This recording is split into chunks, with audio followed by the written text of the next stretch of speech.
di kanal YouTube-nya Rocky Gerung Official ini menyoroti khusus sebuah foto yang menggambarkan Jokowi lagi jalan bareng Anies berdua, kemudian di samping kanannya ada tulisan huruf kapital berwarna putih, bertuliskan jangan ada buzzer di antara kita.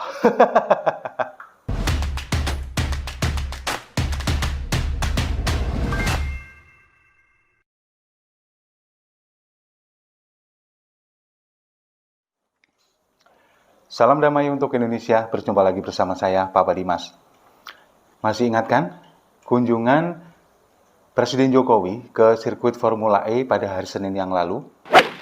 Dan saya juga sudah sempat bahas di video saya sebelumnya. Presiden Jokowi ini meninjau langsung kondisi sirkuit Formula E yang baru selesai dibangun, berkeliling menggunakan mobil listrik disopiri oleh Anies Baswedan dan memberikan statement bahwa sirkuit sudah siap. Kemudian kita harapkan di bulan depan kita bisa melihat balapannya. Nah, banyak foto atau video yang beredar di media sosial, kemudian juga isu ini masih hangat diperbincangkan, banyak spekulasi sana sini, kemudian digoreng dan lain sebagainya. Salah satu yang memperbincangkan ini adalah Rocky Gerung. Dia adalah pengamat politik yang juga seorang akademisi, dosen filsafat, profesor filsafat. Ikonik memang foto ini. Tapi lebih lengkapnya kita bisa saksikan dulu video berikut ini. Masih ramai di media sosial gitu, kunjungan Pak Jokowi dengan ke Ancol bersama dengan Anies Baswedan, dan ada satu foto yang saya kira foto ini ikonik gitu, ketika Pak Jokowi berjalan dengan Anies, ada tulisannya di situ, dasar media sosial ya, kemudian jangan ada buzzer di antara kita. Mungkin waktu gambar itu muncul, 7 dari 10 buzzer itu bunuh diri tuh. Karena menganggap bahwa kurang ajar Pak Jokowi, kita lagi hajar Anies kok tiba-tiba beliau datang gitu. Kan yang kemarin itu fotonya harus dibaca bahwa yang perlu Anies itu akhirnya Pak Jokowi, bukan Anies yang perlu Pak Jokowi kan. Kan itu sinyal itu. Dan kalau kita hubungkan dengan kondisi psikopolitik Pak Jokowi, tentu Pak Jokowi mulai paham bahwa dia nggak mungkin lagi diasuh oleh PDIP. Dia tidak bakal diterima oleh kekuatan politik Islam. Maka dia cari semacam tempat persembunyian sementara. Anies adalah kombinasi pikiran konseptual kalangan kelas menengah dan politik Islam. Di dalam diri Anies ada identitas Islam, tentu Pak Jokowi begitu. Ya, sudah lihat kan videonya? Jadi di kanal YouTube Rocky Gerung Official itu dia melakukan dialog secara virtual dengan Hersubono Arif, salah satu jurnalis senior dari Forum News Network. Dia mengatakan 7 dari 10 buzzer bunuh diri melihat foto itu. Kacau nggak logika berpikirnya? Apa urusannya gitu? Kalau misalkan iya yang terjadi seperti itu, ya kemungkinan buzzernya ini ya buzzernya Anies, bukan buzzernya Jokowi. Karena apa? Karena selama ini buzzernya Anies yang dikenal juga dengan sebutan kadrun, mereka ini secara terus-menerus menyerang Jokowi, terus-menerus mengkritisi pemerintah, tapi bukan mengkritisi sih, menurut saya, lebih cenderung menghina dan juga menfitnah kalau kadrun. Beda dengan mengkritisi. Nah, kenapa? Kalau menurut saya, kenapa Jokowi ini harus datang ke sana? Harus hadir ke sana? Karena ini event internasional. Kalau ini sampai gagal, atau bahkan tidak terlaksana, atau terlaksana tapi tidak maksimal, yang malu adalah nama Indonesia. Bukan Anies, bukan DKI Jakarta, tapi Indonesia. Yang orang tahu, dunia internasional tahu, Presiden Indonesia adalah Jokowi. Jadi, menurut saya, sangat perlu Presiden Jokowi ini untuk mengecek kesiapan, kemudian bagaimana progresnya sejauh ini. Karena kan pasti Presiden Jokowi juga sudah tahu, sponsor belum ada, kemudian tiket sampai detik ini juga belum dijual. Pastinya Presiden Jokowi ini serius nggak sih Lunis? Kan gitu. Ini jadi nggak sih balapannya?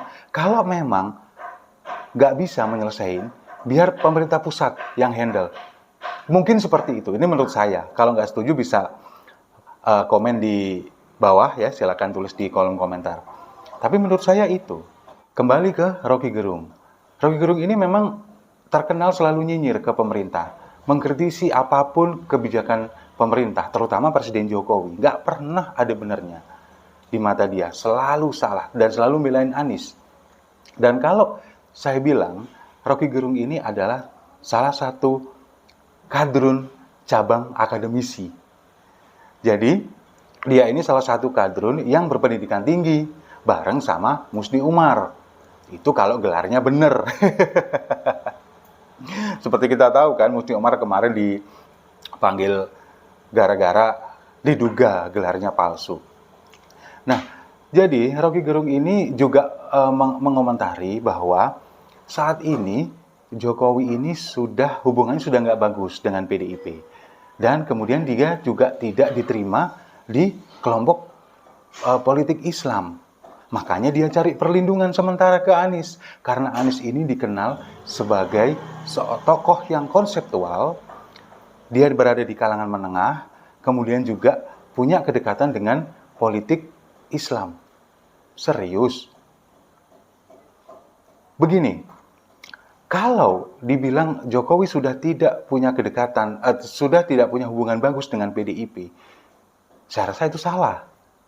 Karena sampai detik ini, Presiden Jokowi masih terus ada di bawah PDIP karena beliau adalah kader dari PDIP. Dan di sisa 2 tahun waktu kepemimpinan beliau sudah nggak ada beban.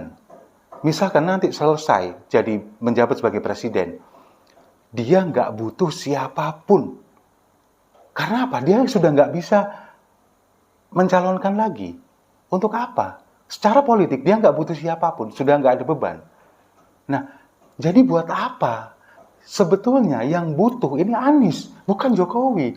Justru diuntungkan dengan kehadiran Jokowi di sana, Anies diuntungkan. Karena apa? Seolah-olah dia punya kedekatan dengan Jokowi.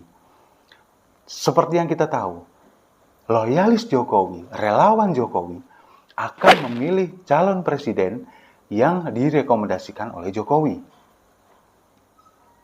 Itu kita sudah tahu bersama. Nah, dengan Jokowi bertemu dengan Anies, ada sinyalmen ke sana. Pendukungnya gembira dong. Wah, jangan-jangan Pak Jokowi ini merekomendasikan Anies nih. Jadi bisa dibilang istilahnya pansos gitu, panjat sosial buat Anies. Anies sangat diuntungkan di sana. Itu yang pertama. Yang kedua, masalah Formula E. Ini juga sangat diuntungkan. Karena seolah-olah ada campur tangan pemerintah pusat di sana. Kalau misalkan sirkuit balapan ini nggak maksimal ataupun gagal terselenggara, seolah-olah ada bantuan dari pemerintah pusat di sana. Ini yang jadi menguntungkan buat Anies. Kemudian kalau Rocky Gerung bilang Anies adalah sosok yang konseptual, saya sepakat. Kenapa? Karena Anies memang benar-benar sosok yang penuh dengan konsep. Tapi eksekusinya nol besar. Kita lihat aja, janji kampanyenya sampai sekarang belum ada yang terrealisasi. Sebutin aja, rumah DP 0, gagal. OKOC, gagal juga. Penanganan banjir. Bisa dilihat bagaimana kemarin dia bilang bahwa banjir, air yang turun dari atas, ini nggak usah dialirin ke kali. Harus diserap ke dalam tanah. Karena kalau dialirin ke sungai, ini akan melanggar sunatullah. Makanya Anies membuat sumur resapan yang diharapkan dapat meresap air ke dalam tanah. Kenyataannya yang diserap adalah anggaran. Airnya tetap meluber di jalan-jalan, justru jalanan di Jakarta rusak semua karena pembangunan sumur resapan yang nggak maksimal. Itu salah satu contohnya. Benar memang, secara konseptual Anies bagus, benar, tapi secara eksekusi gagal total. Sekarang yang dilakukan Anies hanyalah mencari pembenaran dengan semua yang dilakukan, menerima penghargaan, nggak tahu penghargaan dari lembaga mana, kemudian klaim sana-sini, Dan yang paling penting sekarang adalah pencitraan dirinya untuk modal nyapres di tahun 2024. Jadi, kita bisa simpulkan sendiri sebetulnya siapa yang membutuhkan siapa. Saya rasa itu, terima kasih sudah menyimak, dan untuk kemajuan channel Seaworld TV ini jangan lupa like, komen, dan subscribe. Tetap masih puasa, tinggal beberapa hari lagi, nanti kita bisa minum kopi sama-sama. Salam damai untuk Indonesia.